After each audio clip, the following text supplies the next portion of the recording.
Question में देख रहे थे, क्या देखा था लास्ट क्लास में? मोमेंट ऑफ इनर्शिया देख चुके थे, रेडियस ऑफ जाइरेशन देख चुके थे। अब आगे देखेंगे दो थ्योरम है जो काफी इंपॉर्टेंट है, एक पैरेलल एक्सिस थ्योरम, एक परपेंडिकुलर एक्सिस थ्योरम। अच्छा, कई चीजें हैं जिनका प्रूफ अब नहीं है एकेडमिक लेवल पे, जेई में भी नहीं पड़ेगा, नीट में भी काम नहीं पड़ेगा, लेकिन अच्छे कॉन्सेप्ट के लिए आपको एप्लीकेशन आना चाहिए, कैसे चीजें आ रही आना चाहिए, एडवांस में काम पड़ता है। तो इसीलिए आगे चल के जब मोमेंट ऑफ इनर्शिया वगैरह का प्रूफ होगा तो वो मैं आपको करा दूंगा। याद तो रखोगे ही, तो याद मेंस, एडवांस, बोर्ड सबके लिए याद रखना पड़ेगा, तो फॉर्मूला तो आपको याद रखना ही पड़ेगा। साथ में कैसे आता है मोमेंट ऑफ इनर्शिया मैं अलग अलग बता दूंगा, ताकि इंटीग्रेशन आपको अप्रोच आए, अप्लाई करना आए, बेसिकली वो एडवांस में काम देता है। और फॉर्मूला याद रखना तो मेंस के लिए भी चाहिए, नीट के लिए भी चाहिए, तुमको एकेडमिक के लिए भी चाहिए। अभी हम देख रहे हैं दोनों थ्योरम, इन दोनों थ्योरम का प्रूफ भी आपको नीट में, मेंस में, एकेडमिक में, बोर्ड में काम नहीं पड़ेगा, लेकिन मैं बता दूंगा छोटा सा प्रूफ है ताकि कॉन्सेप्ट की क्लैरिटी हो। अभी उन पे आएंगे दोनों थ्योरम पे, parallel axis, perpendicular axis theorem. अच्छा, एक दो चीजें और छोटी मोटी बात कर लेते हैं कॉन्सेप्ट पे। मोमेंट ऑफ इनर्शिया का कॉन्सेप्ट जो देखा था, उस कॉन्सेप्ट पे एक डिवाइस आप लोग देखे हो या एक ये कहीं देखे हो क्या? बताना तो जरा। फ्लाईव्हील देखे हो कहीं? कौन देखा है? देखे सब हो गए, लेकिन किसको फ्लाईव्हील बोल रहे हैं ये शायद नहीं जान रहे हो। फ्लाईव्हील कितने लोग देखे हो पहले ये बताओ? नाम सुने हो? नहीं, नाम भी नहीं सुने हो।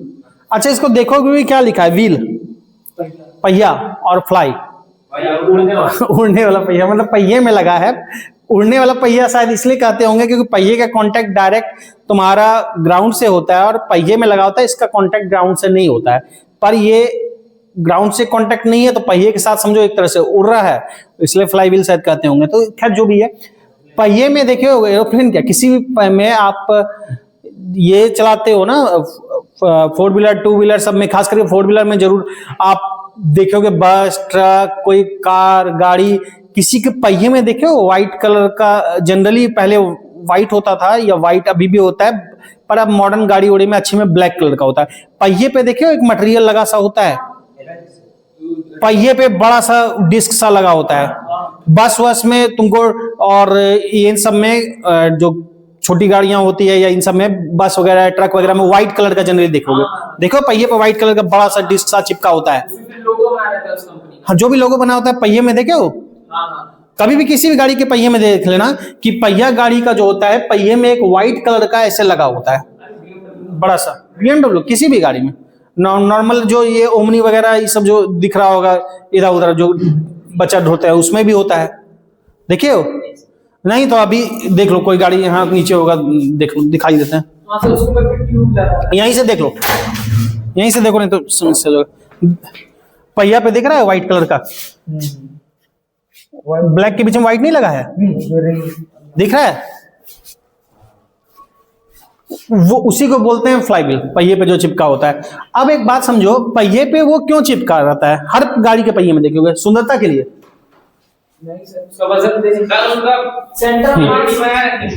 हाँ, स्टेबिलिटी बनाए रखने के लिए, मतलब कि वजन देने के लिए। वजन देने से क्या होता है कि उसका मास बढ़ा देते हैं। पहिए में वो अटैच करके हम पहिए का क्या होता है, मास बढ़ा देते हैं। आपका रुकना या चलना, गाड़ी की स्पीड डिपेंड करती है इंजन के पावर पे। इंजन का काम क्या है? पहिए को घुमाना। तो इंजन का काम क्या होता है? पहिए को घुमाना।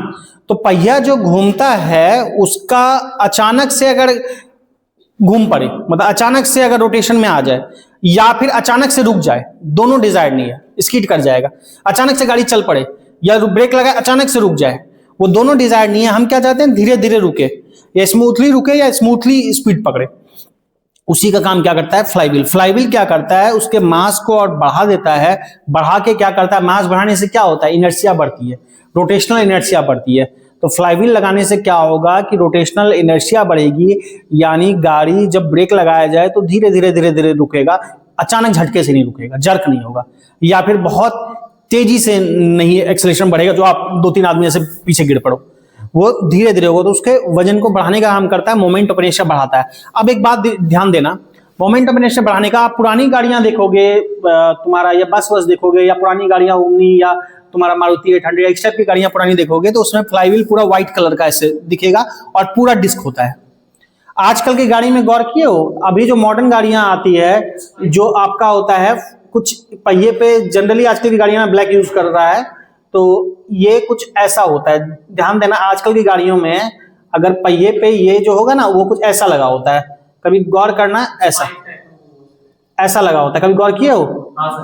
आजकल जो गाड़ी में लगा होगा वो कुछ इस टाइप से लगा होगा, फ्लाईव्हील कुछ इस टाइप से, ऐसे ऐसे ऐसे। साइकिल में तो वो हाँ उतना नहीं है, साइकिल में स्टेबिलिटी के लिए तो पहले से स्टेबिलिटी रोक देगा साइकिल, तो स्टेबिलिटी की बहुत नीड नहीं होती है। बाइक वगैरह में भी दिख जाएगा, बाइक में भी होता है। तो कुछ इस टाइप से देखे हो कि ऐसा,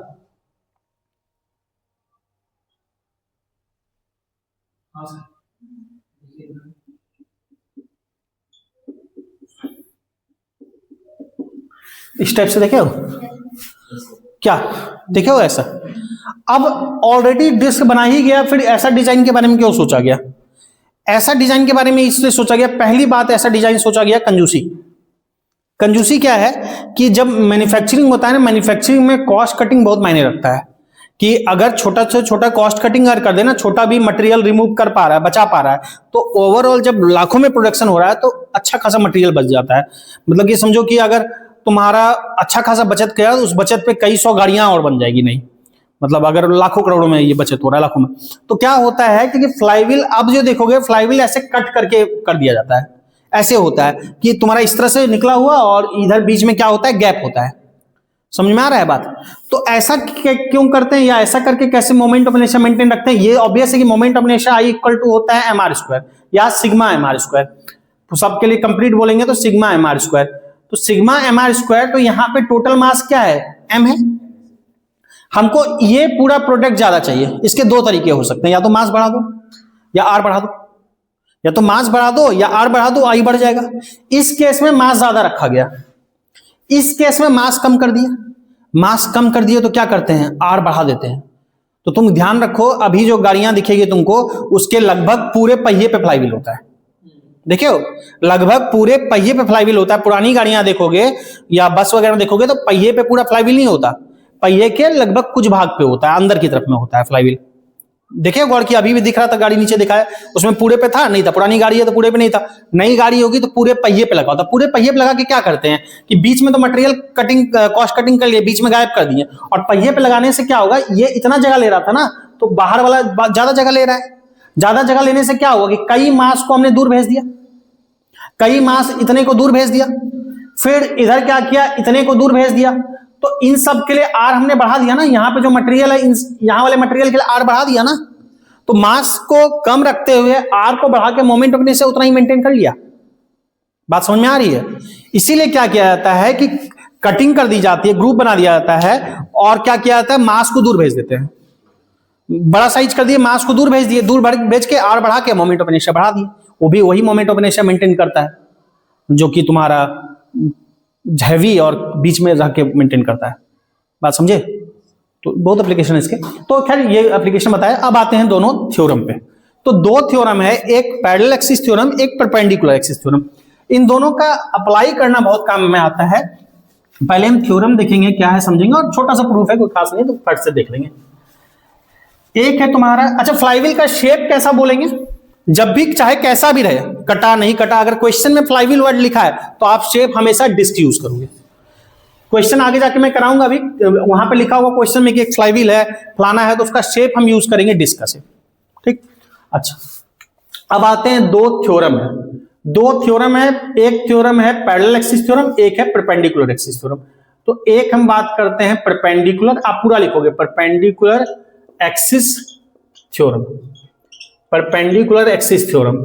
ये दो थ्योरम, चाहे पैरेलल एक्सिस देखेंगे और परपेंडिकुलर एक्सिस, दोनों थ्योरम ध्यान रखना वैलिड है टू डायमेंशनल ऑब्जेक्ट के लिए।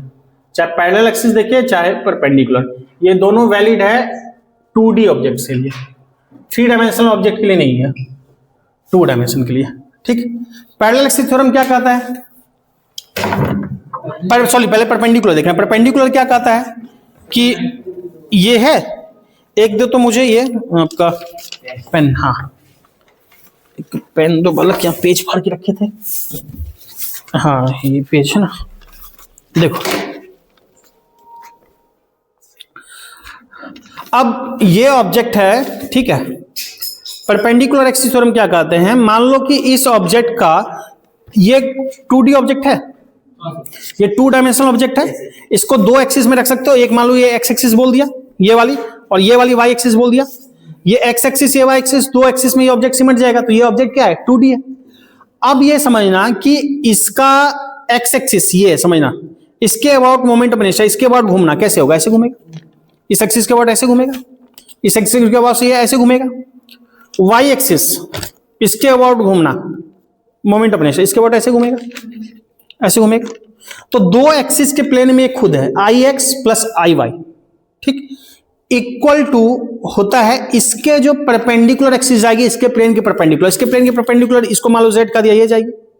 तो इसके अबाउट घूमना, इसके about moment of inertia equal to होता है इसके about moment of inertia plus इसके अबाउट। बात समझ में आ रही है? यानी कि इसका घूमना या कहीं भी एक्सिस, मान लो यहां बन एक्सिस यहां लग दिया, एक्सिस यहां से ऐसे पास करा दिया, इसमें मान लो पतला सा होल बनाया किसी तरह से और करके इधर से पास करा दिया। अब ये अगर घूमेगा इसके अबाउट ऐसे घूमेगा, इसके अबाउट ऐसे घूमेगा, ऐसे।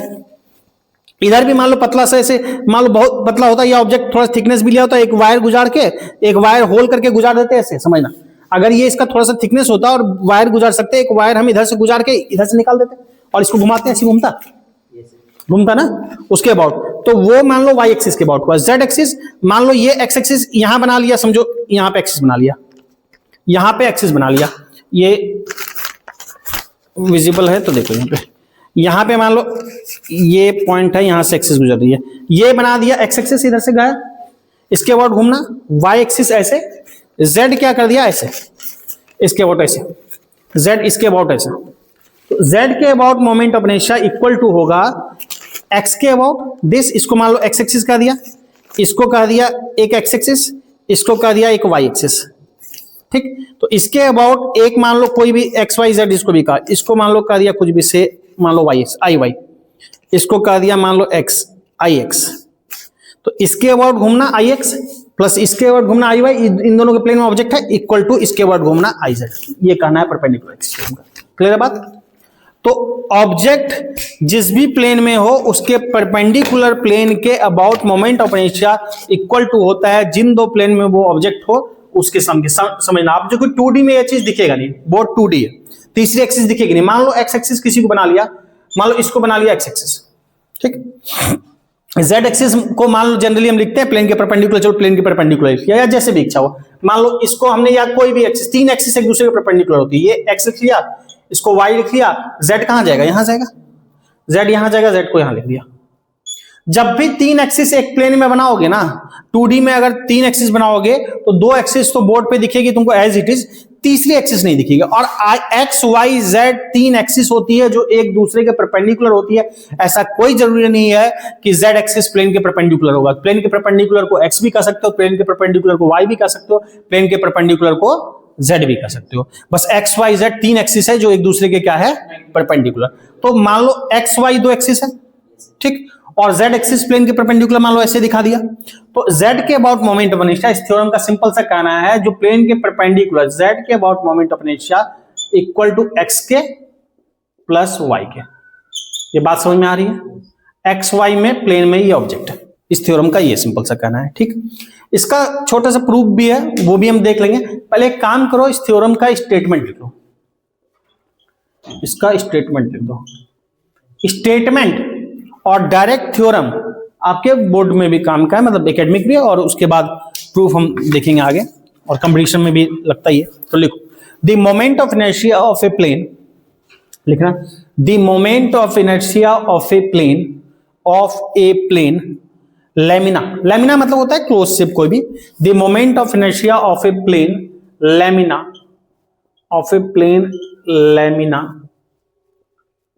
Of a plane lamina, moment of inertia of a plane lamina about an axis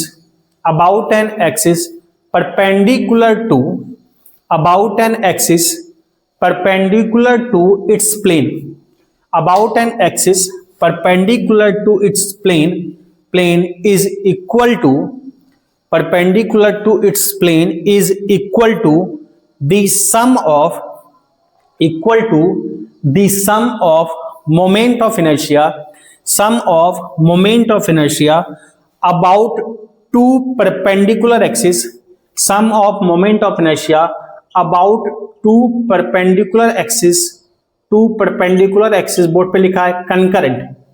concurrent मतलब तीनों एक्सिस एक जगह पे मिल रही है, जिसको ओरिजिन कहा, ओ कहा concurrent, concurrent with about two perpendicular axis concurrent, board पे लिखा है। कंकरेंट का मतलब क्या होता है कि तीनों एक जगह पे मिल रहा है, जिसको ओरिजिन का बोर्ड पे लिखा हुआ है। Concurrent with perpendicular axis, concurrent with perpendicular axis and lying in the plane of the body, and lying in the plane of the body, and lying in the plane of the body, plane of the body, that is Iz equal to Ix plus Iy। पहले बताओ इतना clear है? अब इसको बहुत आसान सा simple सा प्रूफ है, देख लो sir. Iz equal to Ix plus Iy। ओ Ix लिख दिया, अरे Iy होगा, दोनों प्लेन में जो ऑब्जेक्ट है Ix प्लस Iy। ठीक, अब देखो इसका प्रूफ सिंपल देख रहे हैं, समझो एक्स वाई प्लेन में ये ऑब्जेक्ट है, ठीक है ना, एक्स वाई प्लेन में ऑब्जेक्ट है। हमने कहीं पे भी एक कोई पॉइंट लिया, कोई इसको सोचा ये ऑब्जेक्ट कई सारे टुकड़ों से मिलकर बना है, कई सारे छोटे छोटे पार्टिकल से मिलकर बना है, उसमें से एक पार्टिकल हमने पी लिया, कहीं पे भी लिया। अब ये पी पार्टिकल जो है एक्स वाई प्लेन में है, ऑरिजिन से कुछ डिस्टेंस पे होगा, जरा बात समझना, ऑरिजिन से कुछ डिस्टेंस पे होगा। ऑरिजिन से कितने डिस्टेंस पे है? तो ऑरिजिन से जो ये पी है हमने बोल दिया आर डिस्टेंस पे है। क्लियर? अब एक बात समझो, एक्स एक्सिस इधर है तो एक्स एक्सिस के पैरेलल ये लेंथ होगी एक्स के पैरेलल एक्स, और वाई के पैरेलल इधर लेंथ होगी ये वाली, ये वाई के पैरेलल होगी। अब एक बात बताओ, मैं बोलूंगा एक्स एक्सिस से डिस्टेंस, एक्स एक्सिस से परपेंडिकुलर डिस्टेंस, एक्स एक्सिस से डिस्टेंस क्या ये होगी? एक्स एक्सिस से डिस्टेंस ये होगी। इस डिस्टेंस को हमने लिखा y और इस वाली डिस्टेंस को हमने लिखा x। तो एक बात समझ में आ रही है कि ये भी x हो जाएगा, ये y हो जाएगा, होगा। तो x एक्सिस से इस p पॉइंट का डिस्टेंस कितना है? x एक्सिस से डिस्टेंस पूछूंगा तो कितना है? x एक्सिस से इसका डिस्टेंस y है, y दिख रहा है, और y एक्सिस से डिस्टेंस क्या है? x है, क्योंकि ये डिस्टेंस है ना पैरेलल। तो यहां पे x एक्सिस से डिस्टेंस y है और y एक्सिस से डिस्टेंस क्या है? x है। हम एक काम करते हैं, पूरा हम छोटे से ऑब्जेक्ट का निकाल लेंगे, फिर पूरे को क्या कर देंगे? समीशन कर देंगे। अब एक बात समझो, इसका प्रूफ देख लेते हैं, इधर देख लेते हैं प्रूफ। अब आपको यहां पे ये समझ में आ रहा है कि here r square equal to x square plus y square, ये समझ में आ रहा है? आर ये परपेंडिकुलर डिस्टेंस है, दिस प्लस दिस, ये इससे परपेंडिकुलर डिस्टेंस है ना, और ये इससे परपेंडिकुलर डिस्टेंस है, ये डाला, तो आर इक्वल टू होगा एक्स स्क्वायर और ये वाई स्क्वायर। क्या कोई दिक्कत? तो r square equal to x square plus y square. अब इस ऑब्जेक्ट का हम एक्स एक्सिस के बाद मोमेंट ऑफ इनर्शिया निकाल रहे हैं। Moment of inertia of particle जो हमने एज्यूम किया, ऑफ पार्टिकल जो हमने एज्यूम किया about x axis.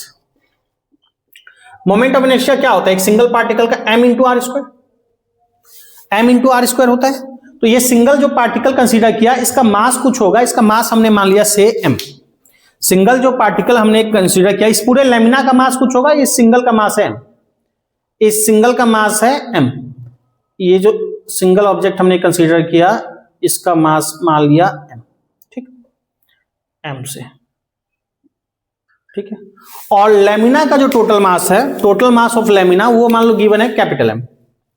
Total mass जो लेमिना का है, पूरे शेप का जो मास है, वो मान लो है कैपिटल M, ठीक। तो इसका moment of inertia I equal to क्या लिखेंगे? m इंटू जिस एक्सिस से देख रहे हैं उससे distance, m into x axis से डिस्टेंस क्या है? y।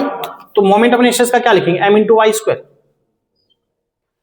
अब ये सिंगल पार्टिकल का लिखे हैं। अब moment of inertia of whole body या पूरा शेप, पूरी बॉडी, या लेमिना भी बोलते हैं शेप को, पूरी बॉडी को, अबाउट एक्स एक्सिस। अब एक बात समझो, ये वाला m था कुछ डिस्टेंस पे, कुछ हम लिखे m इंटू वाई स्क्वायर, फिर दूसरा m को यहीं पे लिख लेंगे m इंटू कुछ y1 स्क्वायर, तीसरा m इंटू y2 स्क्वायर, चौथा m इंटू y3 स्क्वायर, पांचवा यहां लिखे m इंटू y6, छठा m इंटू y7, आठवां m इंटू y9। इस तरह से करके जितने हैं सबका my स्क्वायर का सम करेंगे तो पूरे का x से निकल जाएगा।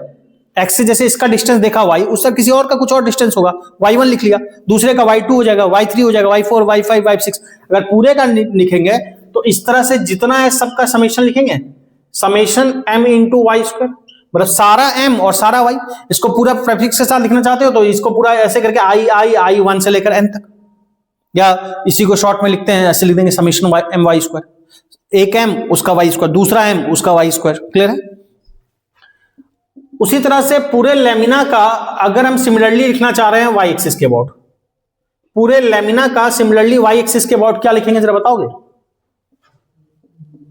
पूरे लेमिना का y एक्सिस के अबाउट, हाँ, एक का लिखेंगे mx स्क्वायर, y से डिस्टेंस x है ना, y एक्सिस से, तो पूरे का क्या लिखेंगे? समेशन mx स्क्वायर, ये लिखेंगे। पहले बताओ ये क्लियर? यहां तक कोई दुख तकलीफ नहीं। उसी तरह से पूरे का हम लिख रहे हैं सिमिलरली पूरे का z एक्सिस क्या लिखेंगे? समेशन m, और z एक्सिस से डिस्टेंस कितना है? एक का डिस्टेंस, z से ये डिस्टेंस है ना r, समझ में आ रही है बात? z से r है, बोर्ड पे आपको एग्जैक्ट नहीं दिखेगा, ये x है ये y है, मान लो ये x है और y है, बोर्ड पे मैं तीनों नहीं दिखा सकता इसलिए ऐसे दिख रहा है, ये x है ये y है ये z है। तो z से अगर मान लो यहाँ पे xy प्लेन में ऑब्जेक्ट यहाँ पे देखा तो इसका डिस्टेंस z से क्या है? ये डिस्टेंस है r, तो z से डिस्टेंस r है। इस तरह से एक का mr स्क्वायर, पूरे का इस तरह से हर एक का डिस्टेंस देखेंगे तो समेशन क्या लिखेंगे? mr स्क्वायर, ये होगा। अब एक चीज हमको दिख रहा है, सिंस शुरुआत में ही हमने देखा था आर स्क्वायर इक्वल टू क्या बोले? X square plus y square, ये है r square equal to x square plus y square. या फिर एक काम करो ना, देखो यहीं पे इसको ना लिख लें, देखो ये किसके अबाउट मोमेंट ऑफ इनर्शिया निकला? पूरे का एक्स के अबाउट, तो इसको लिख लेते हैं I X, moment of inertia X के अबाउट, ये पूरे का वाई के अबाउट आई वाई, और ये पूरे का जेड के अबाउट आई जेड। अब हम आर स्क्वायर की जगह लिख सकते हैं सीधा यहां x square plus y square. R square की जगह अगर x square plus y square लिखेंगे तो जरा बताना, समेशन एम आर स्क्वायर की जगह x square plus y square लिख सकते हैं। अब इसको हम लिख सकते हैं summation equal to I z था, समेशन मल्टीप्लाई अंदर करेंगे क्या लिखेंगे? Summation M x square plus summation M x square plus summation m y square equal to I z, simple. तो x और y, x क्या हो जाएगा? ये आई वाई और ये क्या होगा? आई एक्स, तो इक्वल टू आ गया आई जेड। अरेंज करना है, पहले लिख लोगे आई एक्स आई वाई, बाद में उससे कोई फर्क नहीं पड़ता, जैसे भी लिखो ऐड ही है। तो क्लियर है, I z equal to I x plus I y. तो इस तरह से प्रूफ होता है, ठीक है। प्रूफ आपके अब नहीं पूछेगा एकेडमिक में, या प्रूफ अब कहीं मतलब नहीं रह गया, लेकिन हाँ समझने के लिए मैंने बता दिया। अदरवाइज थ्योरम इंपॉर्टेंट है, थ्योरम अप्लाई भी होगा जेई के लिए भी, एकेडमिक के लिए भी, तो इसको नोट कर लो इतना, फिर अगला देखते हैं, ठीक है। तो परपेंडिकुलर एक्सिस थ्योरम देख लिए, अब लिखते हैं पैरेलल एक्सिस।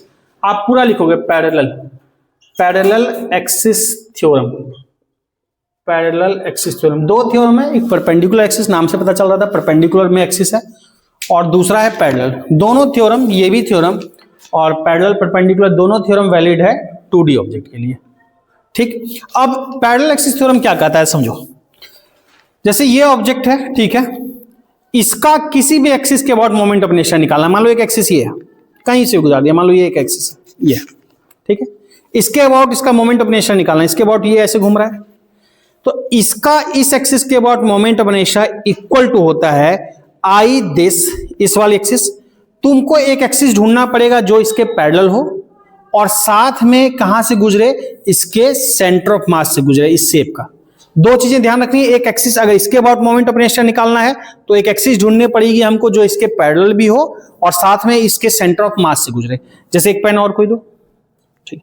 अब देखो आज ठीक, दूसरा एक्सिस जो सेंटर ऑफ मास, इसका सेंटर ऑफ मास कहीं ना कहीं होगा, कैलकुलेट करके जहां भी आ रहा है, मान लो सेंटर ऑफ मास इसका यहां आ रहा है, मान लो इसका इस पूरे शेप का सेंटर मास यहां आ रहा है, तो एक्सिस ये भी गुजरेगी, एक एक्सिस यहां से गुजरेगी, ये एक एक्सिस ये गुजरेगी, तो इसके अबाउट घूमना, यानी इसके अबाउट घूमना, इसके अबाउट घूमना, आई दिस इक्वल टू होगा आई दिस, इसके अबाउट घूमना, इसके अबाउट घूमना, इसके अबाउट कैसे घूमेगा, ऐसे, इसके अबाउट ऐसे घूमेगा, तो इक्वल टू इसके अबाउट घूमना, यानी एक ऐसी एक्सिस जो इसके पैरेलल भी पड़े, इसके जो एक्सिस इसके पैरेलल भी पड़े और सेंटर मास से भी गुजरे, तो आई दिस इक्वल टू लिखते हैं आई दिस इस एक्सिस प्लस इसका टोटल मास इंटू दोनों के बीच का गैप का डिस्टेंस का स्क्वायर, दोनों के बीच गैप के डिस्टेंस का स्क्वायर, मतलब आई दिस इसके अबाउट मोमेंट ऑफ इनर्शिया, इस एक्सिस के about moment of inertia equal to this इस एक्सिस के about moment of inertia plus m इसका टोटल मास इंटू दोनों एक्सिस के बीच का जो गैप है उसके डिस्टेंस का स्क्वायर। तो क्या है अभी देखेंगे, तो लो, तो यानी कि क्या है ये थ्योरम देख लेते हैं जल्दी से। कैसा भी शेप लिया, मान लो ये एक ऑब्जेक्ट है, ठीक, ये ऑब्जेक्ट है, हमको मोमेंट ऑफ इनर्शिया निकालना है इसके अबाउट, ठीक, आई दिस, ठीक, तो हम क्या करेंगे, एक पैरेलल एक्सिस ढूंढेंगे इसके, जो कहां से गुजरे, जो सेंटर ऑफ मास से भी गुजरे शेप के और इसके पैरेलल हो, दोनों बातें होनी चाहिए। इसके पैरेलल एक्सिस जो सेंटर ऑफ मास से गुजरे, सेंटर ऑफ मास इस शेप का कहीं ना कहीं होगा, मान लो यहां पे है, सेंटर ऑफ मास इस शेप का कहीं ना कहीं होगा, मान लो यहां पे है, तो इसके अबाउट घूमना, ऐसे सेंटर ऑफ मास से गुजरे, साथ में इस वाले एक्सिस के क्या हो, ये पैरेलल हो, तो इसके अबाउट मोमेंट ऑफ इनर्शिया लिख लेते हैं आईसीएम, सेंटर ऑफ मास वाली एक्सिस के about moment of inertia, plus दोनों के बीच का गैप कुछ होगा, दोनों एक्सिस के बीच का गैप कुछ होगा, वो हमने बोल दिया, मान लो से है ये डी, ये मान लो स्मॉल डी, ठीक। तो कहना क्या है इस थ्योरम का कि I moment of inertia about any axis, यहां दिख रहा है आई इक्वल टू एक एक्सिस ढूंढा जो सेंटर ऑफ मास से गुजर रही है और इसके पैरेलल है, आईसीएम प्लस ऑब्जेक्ट का टोटल मास मान लो m मान लिया, इंटू दोनों के बीच का डिस्टेंस डी स्क्वायर। तो ये कहना है पैरेलल एक्सिस थ्योरम का कि I equal to I CM plus m into d square. Direct theorem तो याद रखना ही है, बहुत ज्यादा इंपॉर्टेंट है, साथ में इसका प्रूफ हम देखेंगे। प्रूफ का केवल कॉन्सेप्ट क्लियरिटी के लिए, एडवांस के लिए है, प्रूफ एनसीईआरटी वगैरह में अब नहीं है सिलेबस में, लेकिन हाँ थ्योरम जरूर है। तो प्रूफ हम इसका भी देख लेते हैं, छोटा सा ही है कॉन्सेप्ट की क्लैरिटी के लिए, तो जल्दी से प्रूफ देख लेते हैं इस थ्योरम का भी प्रूफ।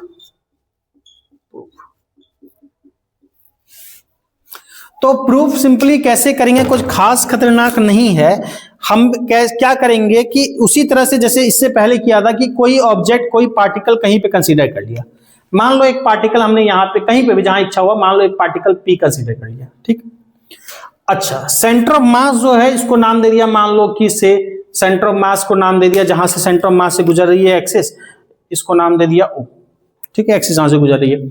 ये P point centre of mass से गुजरने वाली एक्सिस से कुछ डिस्टेंस पे होगा, जो हमने माना है कोई पार्टिकल P हमने कंसीडर किया, ये इससे कितने डिस्टेंस पे, हमने सोचा x डिस्टेंस पे, ठीक है, ये कितने डिस्टेंस पे, हमने माना x डिस्टेंस पे। क्लियर।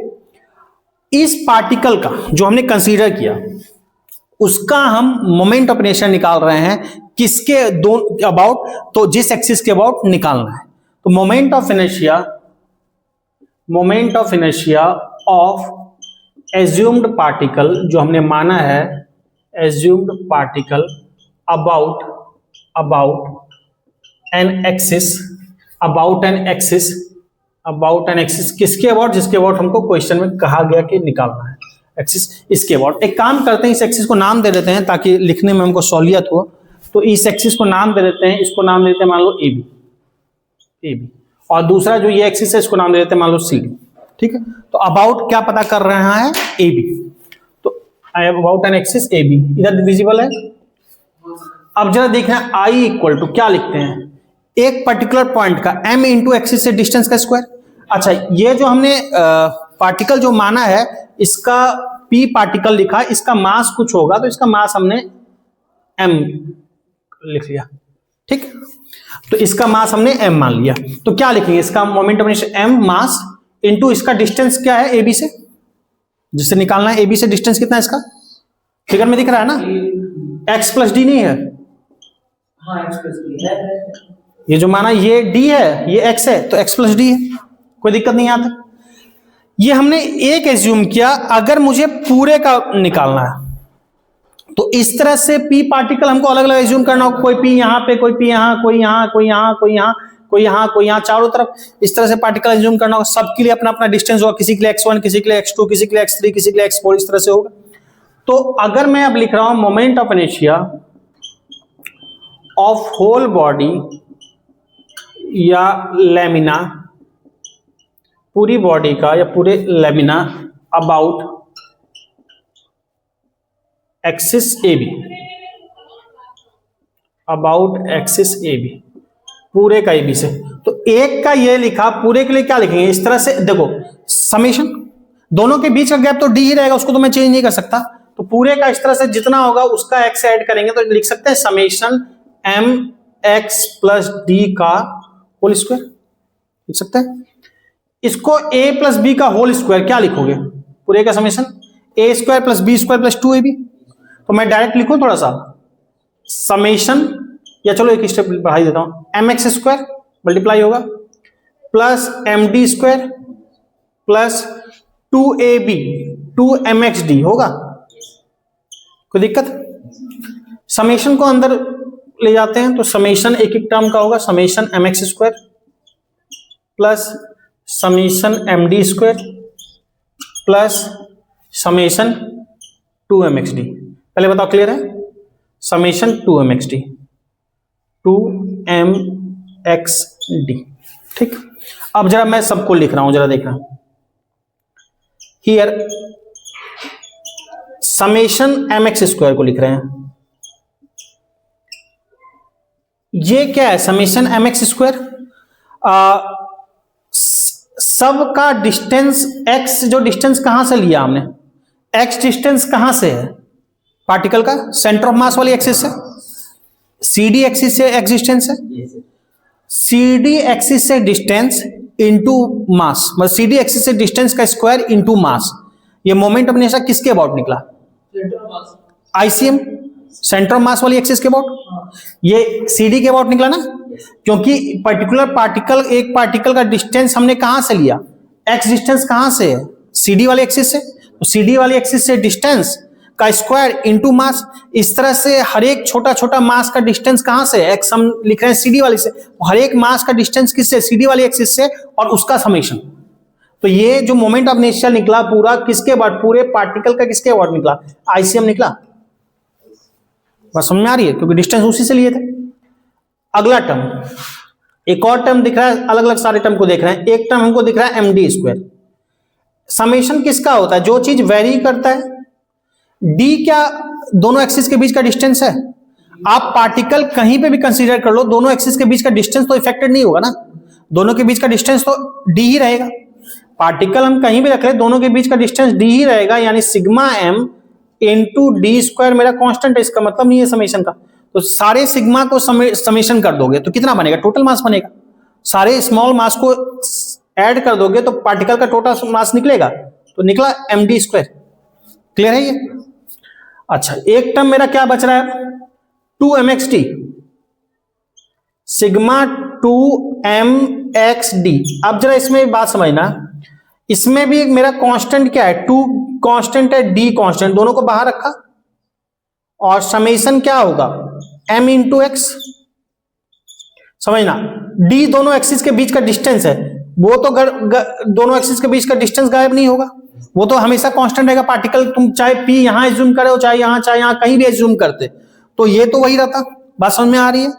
तो तुम्हारा d तो वही रहता, 2 भी कांस्टेंट है। अब बोलोगे सर m भी तो मास है, उसको क्यों नहीं बाहर किया, m को इसलिए नहीं बाहर किया क्योंकि mx का साथ में सिग्निफिकेंस है।